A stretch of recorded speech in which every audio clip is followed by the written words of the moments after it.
Всем привет, друзья-дайверы! Надеюсь, у вас все в порядке. Вы здоровы, полны энергии и вы увлечены дайвингом. У вас есть желание совершенствоваться и развиваться дальше. И вы хотите комфортно и уверенно плавать под водой. Это видео будет полезно тем, кто недавно прошел свое обучение, либо планирует записаться на курсы. Также это видео будет полезно тем, кто погружается под воду всего несколько раз в год во время своего отпуска. Посмотрите его до конца, и, возможно, вы заметите себя в одном из моментов этого видео и сделаете правильные выводы. Тему, которую хочу сегодня раскрыть, я бы назвал «Ошибки начинающих дайверов». Скажите, вам знакома такая ситуация?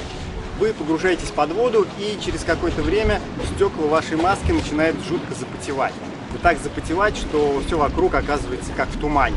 Вы пытаетесь запускать воду вовнутрь маски, вода на какое-то время прочищает стекла, но через минуту-две туман возвращается. Вы начинаете нервничать и не получаете удовольствия от погружения. Это одна из распространенных ошибок начинающих дайверов. Абсолютно каждую маску нужно подготовить перед погружением. Что это значит? Это значит, что вы должны почистить стекла маски изнутри. Для этого вы можете использовать шампунь, чистящие средства для посуды, зубную пасту, антифоги. Но мне, если честно, состав антифогов не нравится, так как я считаю, что состав не настолько концентрированный, чтобы удалять налет со стекол. Если всего этого нет, вы можете пользоваться слюной. Как часто нужно это делать? Каждый раз, когда вы собираетесь идти под воду. Даже полежав день на воздухе, стекла маски покрываются невидимым налетом, а этот налет гарантированно испортит вам погружение. Подготовка маски займет у вас не более минуты. Для этого вы можете использовать любое чистящее средство, которое я называл. В данный момент я использую средство для посуды. Добавьте 1-2 капельки на стекла маски изнутри и аккуратно разотрите пальцем, так чтобы средство для очистки покрыло всю площадь стекол. Затем маску нужно тщательно промыть и удалить весь мыльный состав.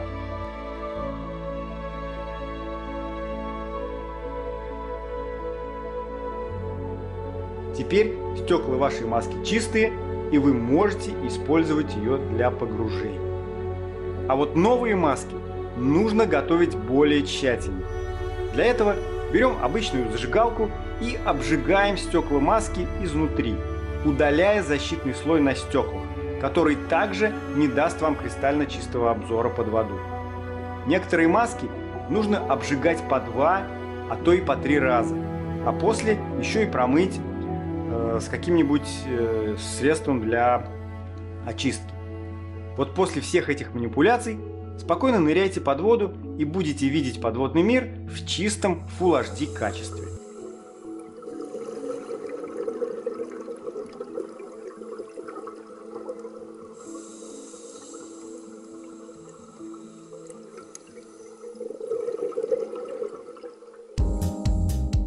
Вторая распространенная ошибка начинающих дайверов – это забывание грузов на берегу или в лодке и отсутствие как такового бадди-чека. Вот сейчас, наверное, многие вспомнят себя в этой ситуации.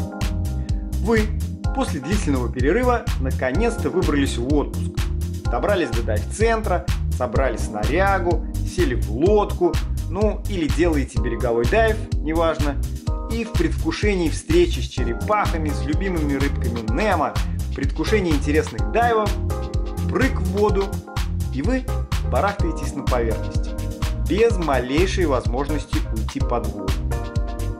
В чем проблема? Проблема в отсутствии грузов, вернее, в вашей забывчивости и спешке.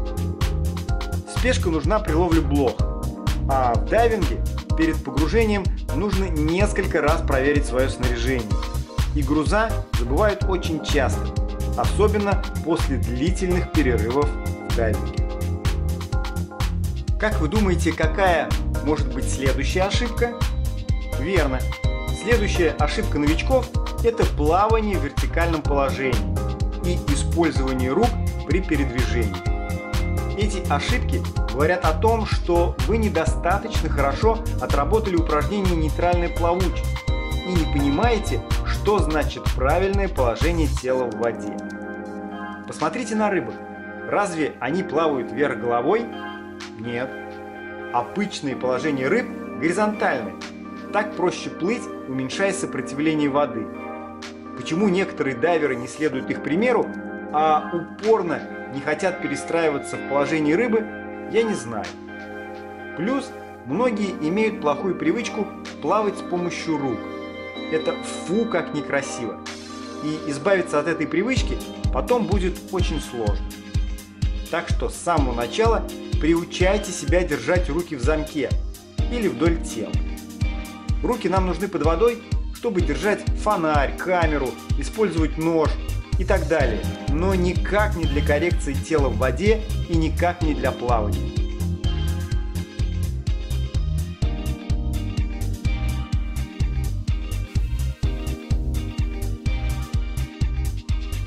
Еще одна распространенная ошибка новичков – это отсутствие контроля за своим воздухом. Воздух в баллоне имеет тенденцию рано или поздно заканчиваться, что может привести к печальным последствиям на глубине. Дайвер, у которого отсутствует привычка проверять запас своего воздуха во время дайва, рискует совсем остаться без него. А это будет гарантированной паникой. Сами представляете, к чему это приведет. А паника – это злейший враг дайвера. Поэтому выработайте привычку мониторить запас вашего воздуха не менее 4 раз за дайв. Дайвер, у которого все под контролем, редко попадает в нестандартные ситуации. И не забывайте, что вы должны не только мониторить запас вашего воздуха, но и правильно показывать жестами, сколько воздуха у вас осталось, чтобы ваш напарник был тоже об этом в курсе. Многие после получения своих первых сертификатов и наныряв уже, как они считают, достаточно дайвов для опыта, а это бывает плюс-минус 20 погружений, мечтают покорить невиданные глубины и установить свой личный рекорд глубины, хвастаясь потом перед своими друзьями. Глубина так и манит новичков. Темные синие воды зовут к себе. Нырни глубже, ты же уже все можешь. Максимально разрешенные глубины в рекреационном дайвинге – это 30 метров, а предельно допустимые – 40 метров, если вы имеете сертификат Deep Dive. Ниже 40 метров – это глубины, относящиеся к техническому дайвингу, а это уже другой уровень обучения. Погружение с использованием специальных газовых смесей, декомпрессионные остановки, строгая дисциплина выполнения определенных алгоритмов. Поэтому, ребята, если вас так и манит глубина, записывайтесь на технические курсы и ныряйте глубоко настолько, насколько вам хочется. А в любительском дайвинге ограничьтесь глубиной в 30 метров. Необдуманные и легкомысленные поступки ни к чему хорошему еще не приводили. А хулиганство вода не прощает. Большинство из нас погружается под воду, чтобы познакомиться с подводным миром, чтобы увидеть тайны, которые скрыты под водой, понаблюдать за животными, которых можно увидеть только под водой. И вот некоторые начинающие дайверы делают в воде очень непростительную ошибку. Они хотят все потрогать. У кого есть такая привычка, представьте себе, что нашу планету захватили инопланетные существа, страшные монстры. Они пришли в ваш дом и начинают тыкать в вас пальцем, начинают вас подбрасывать, ронять, дергать за волосы и так далее. Им кажется, что они с вами играют, но вам это неприятно, а местами и где-то и больно. Вот точно такими же монстрами нас воспринимают подводные жители. Мы для них странные существа, пришедшие в их дом. Поэтому, если не хотите, чтобы вас кто-то укусил, обжег, поранил в воде, навсегда забудьте свою привычку трогать что-то под водой.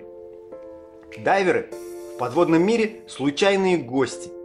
И самое безобидное, что мы можем сделать в гостях, это просто смотреть, фотографировать, снимать видео. Еще один момент, на котором я хочу заострить внимание, обычно случается с дайверами, у которых длительные перерывы между погружениями. Вот вы вернулись на берег после дайва и собираетесь разобрать вашу снарягу. Вы пытаетесь отсоединить регулятор от вентиля баллона, но у вас ничего не получается, и вы с задумчивым видом стоите, думаете, в чем проблема. Все очень просто. Нужно сперва закрутить вентиль баллона, затем стравить весь воздух из системы. И вуаля, регулятор легко отсоединяется от вентиля. Надеюсь, это видео было полезно вам, и вы станете допускать гораздо меньше ошибок в дайвинге и будете получать от дайвинга только удовольствие. Ведь любительский дайвинг – это не экстремальный вид спорта. Любительский дайвинг – это образ жизни, это релакс, это общение с подводным миром. Если вы увидели себя в этом видео или знаете какие-то еще ошибки дайверов, вы можете написать это в комментариях. Удачи вам и интересных подводных приключений!